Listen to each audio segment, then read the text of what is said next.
School life ख़त्म होने के बाद हम सब कॉलेज जाते हैं। हम सब काफ़ी एक्साइटेड होते हैं क्योंकि हमारी लाइफ का एक एंटायर नया चैप्टर चालू होने वाला होता है। और हम में से मैक्सिमम लोग अपने घर को छोड़कर कहीं दूर जाते हैं पढ़ने के लिए। जब मैं स्कूल में थी तब काफ़ी बार सुना है लोगों के मुंह से कि यार कॉलेज लाइफ बड़ी मेमोरेबल होती है। कॉलेज में बिताए गए वो जो 3 या 4 साल होते हैं ना, वो काफ़ी यादगार होते हैं किसी के भी लिए। पर क्या हो अगर वो खूबसूरत यादें एक डरावने किस्से में बदल जाए।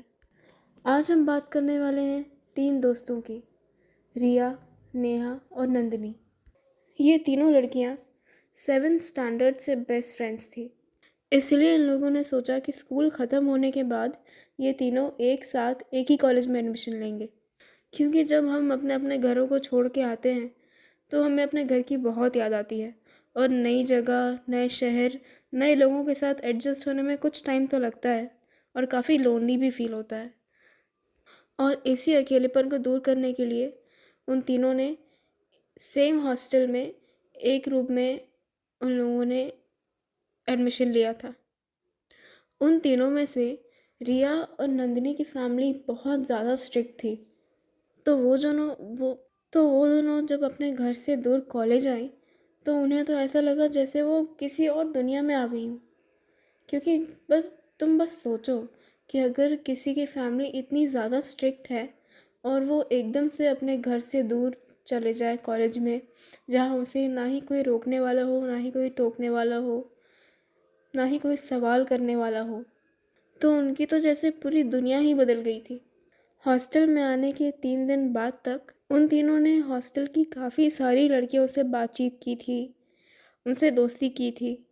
फिर कॉलेज के पहले दिन तीनों लड़कियां काफ़ी एक्साइटेड थी, इसलिए वो फटाफट सुबह सुबह उठ के नहा धोकर मेकअप करके एकदम नए कपड़े पहन के क्लास अटेंड करने चले गए, जो कि काफ़ी नॉर्मल है। कॉलेज के पहले दिन हम सब बहुत ज़्यादा एक्साइटेड होते हैं। तो वो तीनों क्लास में गई और तुरंत से जाके फर्स्ट बेंच पे बैठ गई। क्लास में काफ़ी सारी लड़कियां उन्हीं के हॉस्टल की थी, तो उन लड़कियों को तो वो जानते ही थे। और जो कुछ लोग थे वो हॉस्टल के नहीं थे, पर आसपास में उनके घर थे तो वो वहाँ से आए थे। सब खुश थे, एक दूसरे से बात कर रहे थे, एक दूसरे के बारे में जान रहे थे। पर एक लड़की थी उस पूरी क्लास में जो बिल्कुल कोने में चुपचाप बैठी हुई थी। और वो इतनी अजीब लग रही थी, ऐसा लग रहा था जैसे वो काफ़ी दिनों से नहाई नहीं है। बिखरे उलझे बाल, गंदे संदे और पुराने कपड़े, और ना ही वो किसी से बात कर रही थी। तो जब इन तीनों लड़कियों ने उस लड़की को देखा तो ये तीनों उस लड़की के पास चली गई उससे बात करने के लिए कि तुम कौन हो, तुम्हारा नाम क्या है, तुम किसी से बात क्यों नहीं कर रही हो। पर जैसे ही वो तीनों उस लड़की के पास गए उससे बात करने के लिए, वो बात कर ही रहे थे कि वो लड़की वहाँ से उठी और भाग गई। तीनों को बड़ा अजीब लगा कि ये पागल वागल है क्या, हम इससे बात करने आए थे और ये हमसे ही दूर भाग गई। खैर, उस चीज़ पे उतना ध्यान ना देते हुए वो तीनों लड़कियां वापस अपने रूम में आ गई। रिया और नंदिनी ने डिसाइड किया कि यार नई जगह है तो हमें जगहें एक्सप्लोर करनी चाहिए, हमें यहाँ वहाँ घूमना चाहिए। तो उन दोनों ने नेहा को बोला कि सुन, तू क्या करेगी रूम में अकेले, तू भी चलना, बोर हो जाएगी, नई जगह है, तू किसी को जानती भी नहीं है यहाँ। पर नेहा उन लोगों में से एक थी जो कॉलेज सिर्फ पढ़ने आते हैं, उसे सिर्फ पढ़ना था और अपने पेरेंट्स का नाम रोशन करना था। तो उसने कहा कि नहीं यार, तुम दोनों जाओ, आज आज सुबह जो लेक्चर में हुआ है मैं उसे रिवाइज करने के लिए रूम में रहूँगी, मैं तुम लोगों के साथ नहीं जाऊँगी, तुम लोग चले जाओ। तो नंदिनी और रिया ने बोला कि ठीक है, जैसी तेरी मर्ज़ी, तू आराम से पढ़ियो, हम जाते हैं। तो रिया और नंदिनी रूम से निकल गए अपना बैग लेके। कुछ टाइम बीता, नेहा अपनी स्टडी टेबल पर बैठ के पढ़ ही रही थी कि उसने खिड़की से बाहर देखा और उसे खिड़की के बाहर एक वही लड़की दिखी जो उन लोगों को सुबह क्लासरूम में दिखी थी। वही अजीब सी लड़की जिसके घने बाल थे और उसने गंदे और पुराने कपड़े पहने हुए थे, ना ही वो किसी से बात कर रही थी। तो जब उसने उस लड़की को टहलते हुए देखा तो उसका भी मन कर गया कि चलो मैं भी चलती हूँ, जाके थोड़ा टहल लेती हूँ, मूड फ्रेश हो जाएगा। क्योंकि वो एक बाग था, तो वहाँ पे लोग घूमने फिरने आते रहते थे, खाना वाना खाने के बाद वॉक करने के लिए, ताज़ी हवा खाने के लिए आते रहते थे। तो नेहा ने भी सोचा कि चलो मैं भी चलती हूँ। तो नेहा उस पार्क में गई और उस लड़की के पास जाके फिर से उससे बात करने की कोशिश करने लगी। नेहा ने उस लड़की से कहा कि तुम सुबह क्लास में हमसे दूर क्यों भाग गई थी? तुम्हारा नाम क्या है? और तुमने ऐसा क्यों बिहेव किया हमारे साथ? नेहा उससे बात करने की कोशिश कर ही रही थी कि वो लड़की एक बार फिर बात के बीच में उससे दूर भाग गई। इस बार नेहा का मूड बहुत ज़्यादा ख़राब हो गया था। उसे लगा कि यार मुझ में ऐसा क्या है जो तुम हमेशा बार बार मुझसे दूर भागती रहती हो। उस लड़की का ये बिहेवियर देख के नेहा को बहुत गुस्सा आया। उसका पूरा मूड ख़राब हो गया था। तो वो वापस अपने रूम में आ गई और टेबल पे बैठ गई। फिर अचानक बेड पे पड़ा फ़ोन बजने लगा। वो रिया का फ़ोन था। रिया अपना फ़ोन रूम में ही भूल गई थी और रिया की मॉम का फ़ोन था। नेहा ने फ़ोन उठाया और उसने कहा, नमस्ते आंटी। रिया की मॉम ने कहा कि रिया कहाँ है, मुझे उससे बात करवाओ।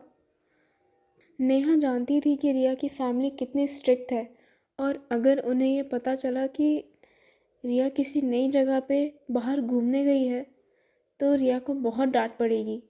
तो रिया का भला सोचकर नेहा ने उसकी माँ को झूठ बोल दिया कि आंटी रिया वॉशरूम में है, जब वो वापस आएगी तब मैं आपसे उसकी बात करा दूँगी।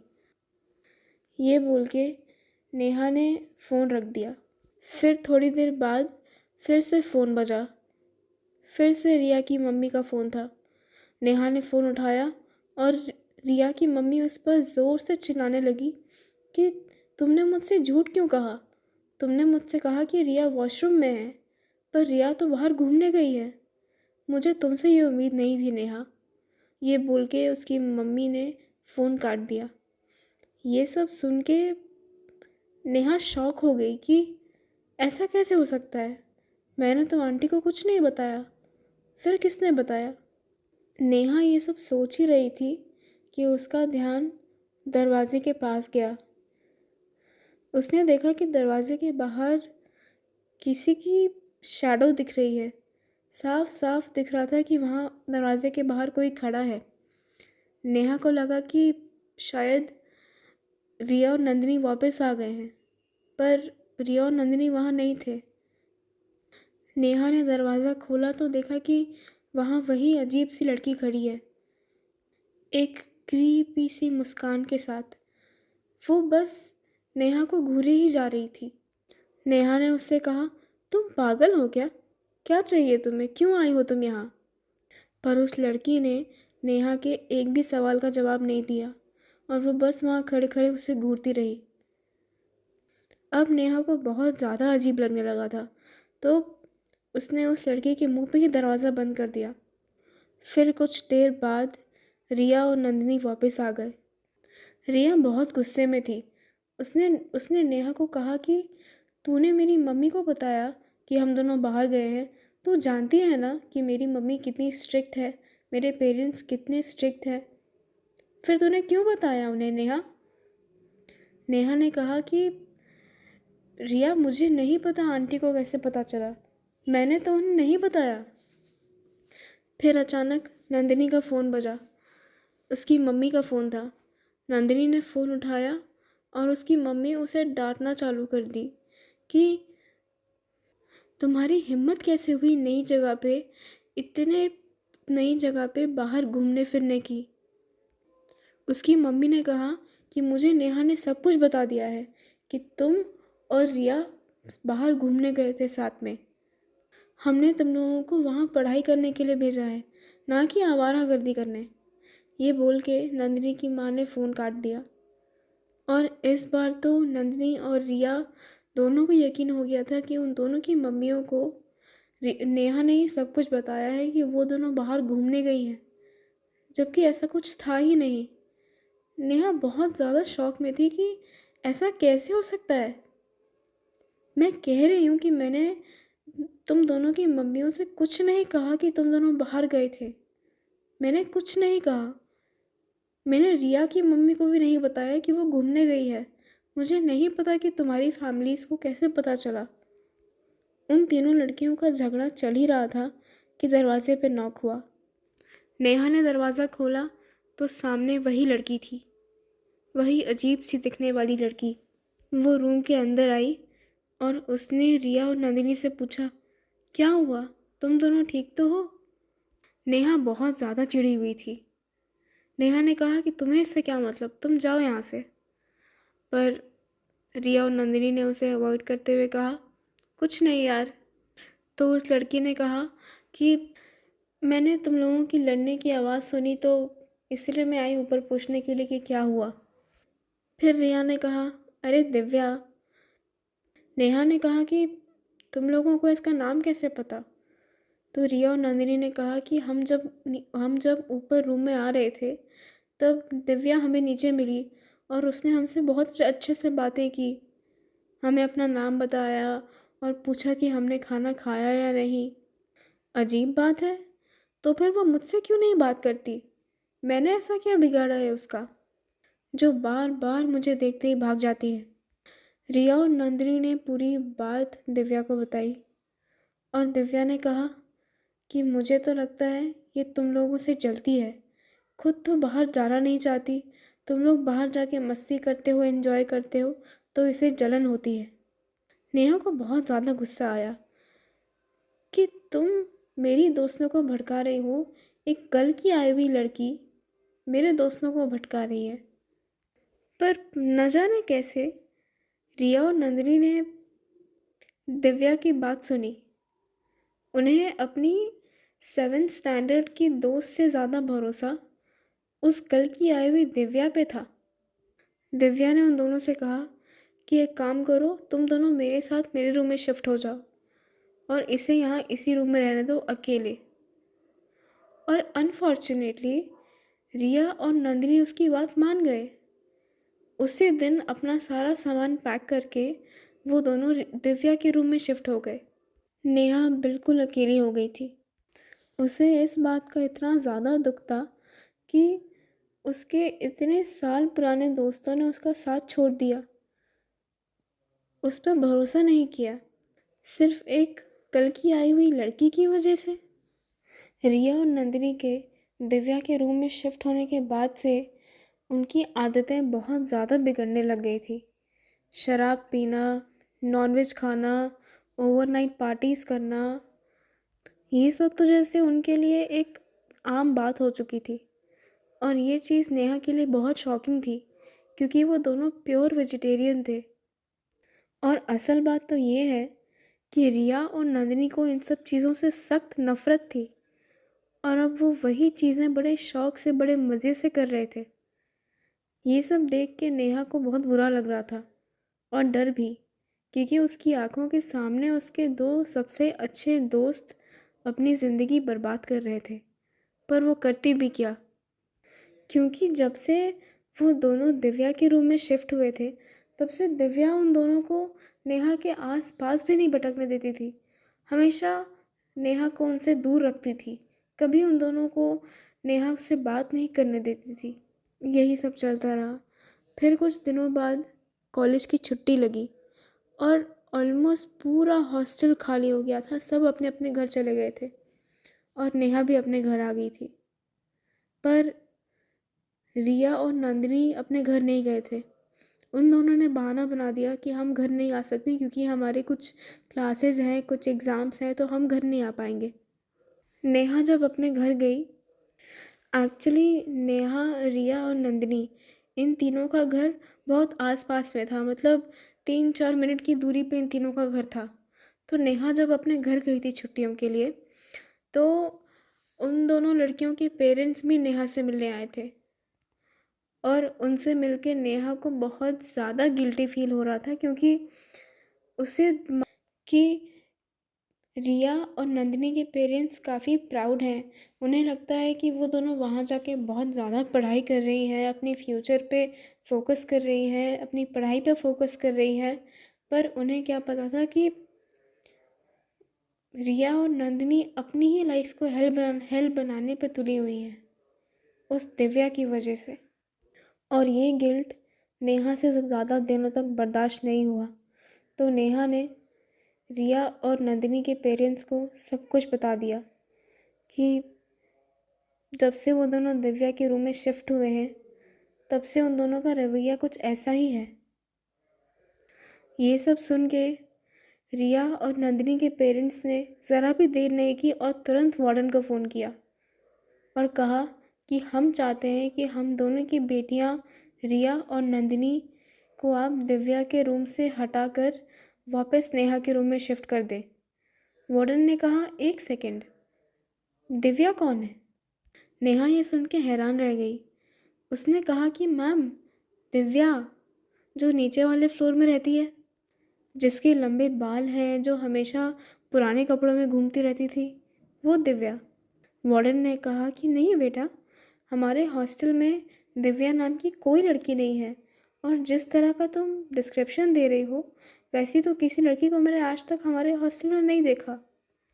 ये सब सुन के रिया और नंदिनी के पेरेंट्स और नेहा दोनों के पैरों तले ज़मीन खिसक गई थी। उन्हें यकीन ही नहीं हो रहा था कि उन्होंने अभी सुना क्या। ये सब होने के बाद नंदिनी और रिया के पेरेंट्स नेहा को लेकर तुरंत हॉस्टल पहुँचे और हॉस्टल पहुंचकर उसके पेरेंट्स वार्डन को लेके दिव्या के रूम के बाहर पहुंचे। 302। वार्डन ने उस कमरे में नॉक किया, लेकिन अंदर से कोई आवाज़ नहीं आ रही थी। जब वार्डन ने वो दरवाज़ा खोलने की कोशिश की तो उन्होंने देखा कि दरवाज़ा खुला हुआ है। तो वो दरवाज़ा खोल के जब अंदर गए तब उन लोगों ने एक ऐसा मंज़र देखा जिसने उन्हें हिला के रख दिया था बुरी तरह।